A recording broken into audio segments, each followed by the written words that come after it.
बिहार नगर निकाय चुनाव पर बीजेपी प्रदेश अध्यक्ष संजय जायसवाल ने कहा है कि आनन फानन में चुनाव की घोषणा हुई है। उन्होंने कहा कि लालू और नीतीश ने अति पिछड़ों के साथ अन्याय किया है। संजय जायसवाल ने कहा कि निर्वाचन आयोग ये बताए कि उसे अति पिछड़ा आयोग की रिपोर्ट कब मिली। उन्होंने कहा कि आचार संहिता के दौरान मुख्यमंत्री, उप मुख्यमंत्री और जिन विभागों के कार्यक्रमों का उद्घाटन हुआ है उन विभागों के प्रधान सचिव पर केस हो। संजय जायसवाल ने कहा कि निर्वाचन आयोग को लिखित में शिकायत देंगे और कार्रवाई नहीं होने पर कोर्ट भी जाएंगे। चुनाव की घोषणा हुई है। कल ही सुबह सुप्रीम कोर्ट एक निर्णय करता है कि ईबीसी कमीशन जो है वो गलत है। ईबीसी के फुल फॉर्म में इकोनॉमिकली बैकवर्ड कमीशन लिखा हुआ है। बिहार में इकोनॉमिकली बैकवर्ड कमीशन करके कोई शब्द नहीं है, यह एक्सट्रीम बैकवर्ड कमीशन है। और सुप्रीम कोर्ट की इस गलती का, क्योंकि इकोनॉमिकली बैकवर्ड कमीशन शब्द कोई एग्जिस्ट नहीं करता है, शाम ही को, और मैं लगातार परसों से यह इल्जाम लगा रहा हूं कि हमारा निर्वाचन आयोग न स्वतंत्र है न निष्पक्ष है, बिहार निर्वाचन आयोग, और इन्होंने आनन फानन में घोषणा कर दी फिर से चुनाव कराने की। आयोग जब कोई भी बनता है तो आयोग अपनी रिपोर्ट रखता है। आयोग एएन सिन्हा इंस्टीट्यूट ने कब रिपोर्ट रखी?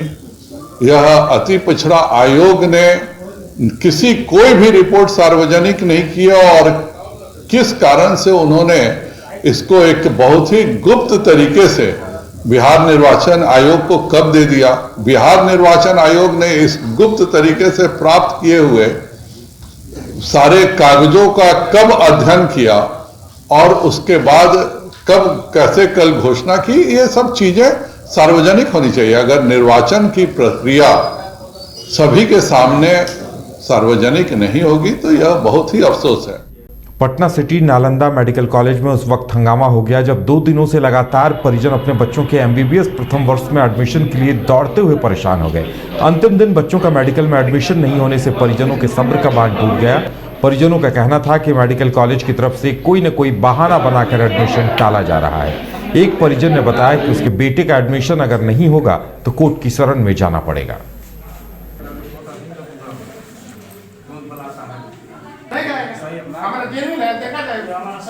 में जीएमसीएच मिला था, वहाँ इसका मेडिकल टीम बैठा, वहाँ इसका हाथ वो सब चेक किए लो, इसका 45% मिला हुआ डॉक्टर साहब दिए, वहाँ ये अपग्रेड कर दिया था। 2011 में सर जब 1 क्लास में था इसका हाथ टूटा था तो सिविल सर्जन ऑफिस से बना था सर्टिफिकेट इसका, उसको फिर यहाँ जीएमसीएच में जब एडमिशन इसका नीट में फिट हो गया तो सेलेक्ट हो गया, तो यहाँ डॉक्टर का टीम बैठा, यहाँ जेबाटे से बना 45% बनाकर तो ये अपग्रेड किया था कि अच्छा कॉलेज में जाएंगे। वहाँ एथी में पटना जहाँ राजधानी है वहाँ हम पढ़ेंगे। यहाँ डॉक्टर साहब ऑर्थो के आए हैं, उनको पैसा चाहिए, इसको 35% देकर अनफिट कर दिए हैं सर।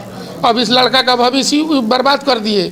3 दिन से परेशान है। बच्चे का एडमिशन कराने के लिए आए हैं एनएमसीएच में, और यहाँ पर गैदरिंग यही हो रहा है, कभी 1 नंबर रूम में बैठिए, कभी 2 नंबर हॉल में बैठिए, वहाँ से इधर आइए, गार्ड इधर से कहता उधर जाइए, उधर से जाइए इधर जाइए, और यहाँ पर प्रिंसिपल साहब आएंगे, सिग्नेचर होगा तभी कोई काम होगा। प्रिंसिपल साहब आधा घंटा बैठते हैं, सिग्नेचर करते हैं, जितना को बुलाते हैं उसके बाद हो जाता है, उसके बाद हम लोग बैठे हुए हैं। अब यहाँ पर क्या करेंगे? हम किडनी पेशेंट हैं, हम परहेज वाला खाना खाते हैं, दवा भी मेरे साथ में है, कोई देखने सुनने वाला है। सुपौल में जिलाधिकारी कौशल कुमार ने सदर अस्पताल का निरीक्षण किया। उन्होंने सभी वार्डों का निरीक्षण किया और मेन गेट के बगल में ही पीएम जन औषधि केंद्र के पास गार्डन बनाने का निर्देश दिया, जिसकी शुरुआत जिलाधिकारी ने खुद पौधारोपण करके की। इसके बाद जिलाधिकारी ने पोस्टमार्टम रूम के पीछे वाले दीवार को सुरक्षा के दृष्टिकोण से और ऊंचा करने का निर्देश दिया। उन्होंने एसएनसीयू के बगल में खाली पड़े जगह में मिट्टी डालकर वहां भी सुंदर गार्डन बनाने का निर्देश दिया।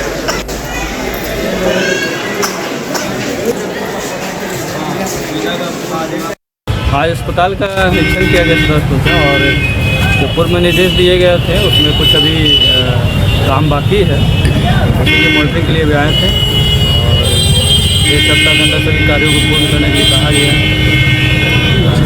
मैक्सिमम काम तो हो गया है, आईपीडी एरिया और जहाँ पे सिटी स्कैन होता है वहाँ पे लाइटिंग की व्यवस्था थोड़ी कम है, व्यवस्था करने के लिए कहा गया है। और कैंपस के बाहर का जो ओपन एरिया है उसको थोड़ा अच्छे से डेवलप करने के लिए कहा गया, ताकि